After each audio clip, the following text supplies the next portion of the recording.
Powered by the Montana Television Network. This is the 5:30 News on Q2, Montana's news leader. Good evening and thanks for joining us. I'm Russ. And I'm Jeanelle Slade. An exciting day for the Lockwood community as it digs into the future of its education. Today, hundreds turned out to kick off the building of Lockwood's multi-million-dollar high school, where many of these Lions will educate and eventually graduate. Now, the doors won't officially open until 2021, but with great anticipation, today student, staff, and community members celebrated the first step. Q2's Zoe Zandora was there to bring us those moments.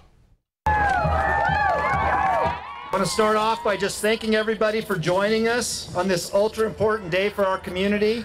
A monumental day and groundbreaking celebration. A wish since the 1950s, a high school for the district, one that Lockwood could call their own. It's been a push in this community for a long time, and we just kind of finally hit a critical mass and we're able to get some things done, and now we're excited to have high school opening up here in the next 2 years. In the mid-90s, there was a moratorium on new high school districts passed for the state of Montana, leaving Lockwood unable to vote on whether or not they wanted a high school. After 3 legislative sessions, the law finally changed, and once it was brought to the voters, Novasio says it was overwhelmingly approved. The district then added a $50 million bond, and that passed with a 2/3 majority vote. Through that process, the pre-bond process, we set priorities, the community set priorities, and so all of our design has been built around that. A strong career tech education, looking at safety, a large outdoor arena, a large auditorium, a large indoor arena, and then also room to grow. And what is now just a field of snow just southeast of the middle school is where the first building will be constructed, the auxiliary building. It's going to be 26,000 square feet, and it'll be finished just before school starts in August. Novasio says academically, it's really going to help with opportunities, and it's all about having kids graduate. All the research on dropouts talks about the more stuff that kids are involved in, the less likely they are to drop out. And so that's what this is really all about. But it's also that giving our community that rallying point of pride. Students at the new Lockwood High School will start at a special freshman academy, although the school isn't set to be finished until fall of 2020. In Lockwood, Zoe Zandora, MTN News. And Zoe tells us even if you don't live in Lockwood, but you'd like your students to attend the school, there's an application process to make that happen. In other news tonight, a 12-year-old Billings boy is now charged in the attempted homicide of 5 family members after he started a fire in their home back in September. Now, the boy pleaded not guilty to the charges in the Yellowstone County Youth Court Thursday. Those charges stem from a September 18th fire that broke out at this home on the 2100 block of Yellowstone Avenue. The fire sent 6 people to the hospital, and a 9-year-old boy was flown to Utah for his burn injuries. After the fire, 4 adults and 2 children were taken to the hospital. Now, the boy will stay in youth custody. His next court date has not yet been set. It will be another week before the former Miles City athletic trainer accused of sexually abusing dozens of boys will appear in court again. James Jensen faces federal charges of using means of interstate commerce to coerce minors into sexual activity. Earlier this month, Jensen appeared before a federal judge to plead guilty, but the judge asked the prosecutors for more evidence before the hearing could move forward. On Wednesday, prosecutors filed additional documents alleging Jensen used a false identity online to lure boys in and that the abuse crossed state lines. Jensen was supposed to appear in front of a judge this morning, but his lawyers asked for more time to review the documents with him before the hearing. That hearing has been rescheduled for March 14th.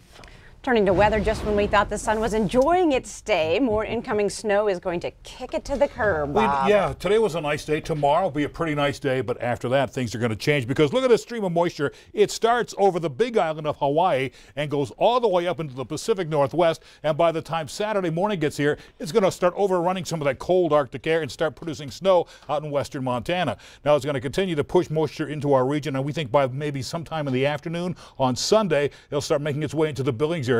The snow will stay with us through Sunday afternoon, into Monday, into Tuesday, and even into Wednesday. And how much snow are we talking about? Well, let me show you. Here's what the computer models are saying. Through Sunday, it's going to be about 2 to 4 inches for Billings, but then after that, we could see maybe 6 to 10 inches of snow and maybe 2 to 4 feet over in Butte. The Beartooths could see maybe 1 to 3 feet of snow by the time next week is over with. We'll have more on that in a few more minutes. All right. Thanks, Bob. Well, 7 people were injured after a crash between a bus and a semi-truck this morning in Big Sky. MTN's Carson Vickroy was at the scene and filed this report.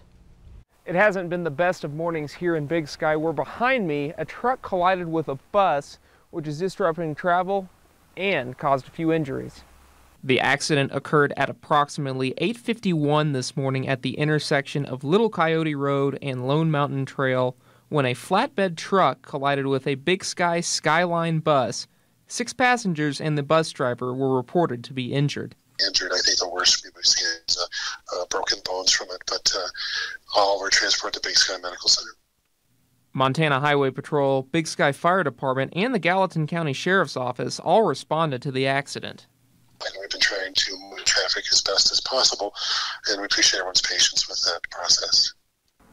The good news is crews will have this mess cleaned up by this weekend, which means if you're going skiing, you're not going to see any travel impacts from this crash.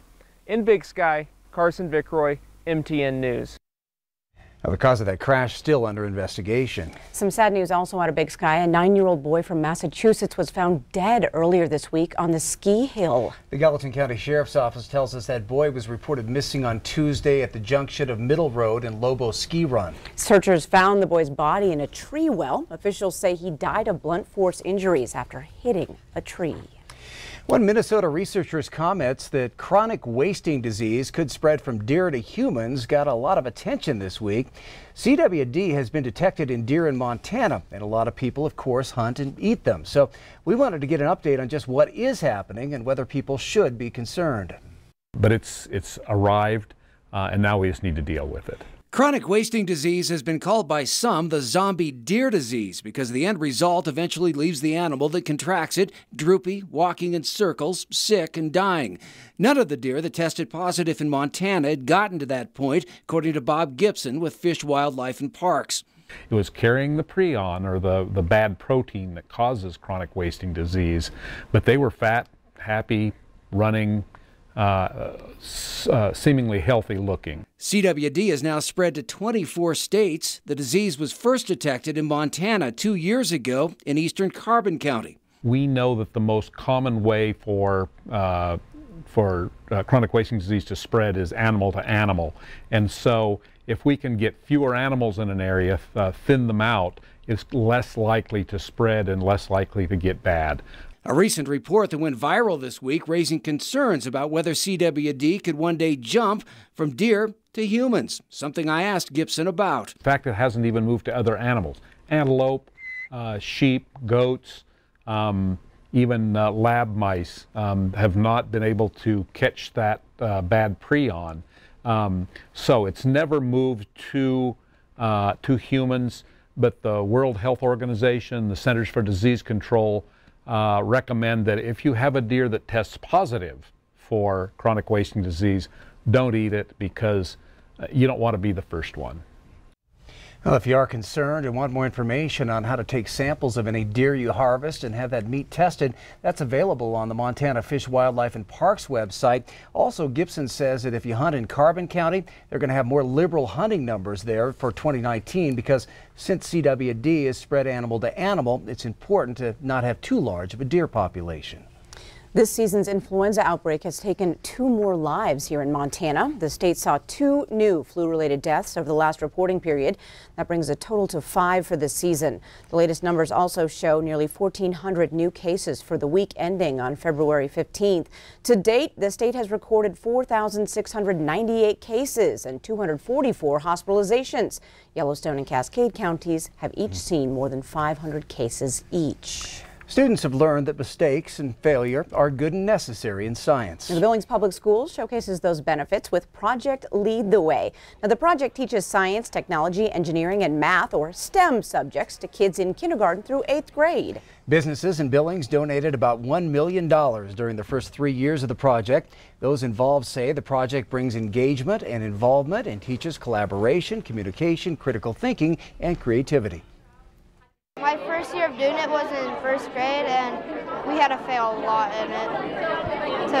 We had to fail to succeed. It's really magical. You have to persevere because you might use materials and then look at the criteria and realize that you can't use that. This really does teach perseverance and grit, just that never giving up, that things don't always work the first time, that you have to continue to work, and mistakes are a way to learn. It's simply just that way to get to success. Now, Project Lead the Way encourages students to think about careers as early as kindergarten. And both Zach and Amaya tell us that they would like to be engineers. And they likely will be. Coming up next on tonight's 5:30 News, 3 orphaned cubs are sinking their claws into their new chance at life. Check out their story next. And a little later in sports, Scott shows us how semifinal Friday is unfolding at Rimrock Auto Arena and which teams are headed home. You're watching MTN News with Jeanelle Slade and Russ Riesinger. Storm Tracker weather with Bob McGuire. And sports with Scott Breen. This is the 5:30 News on Q2, Montana's news leader.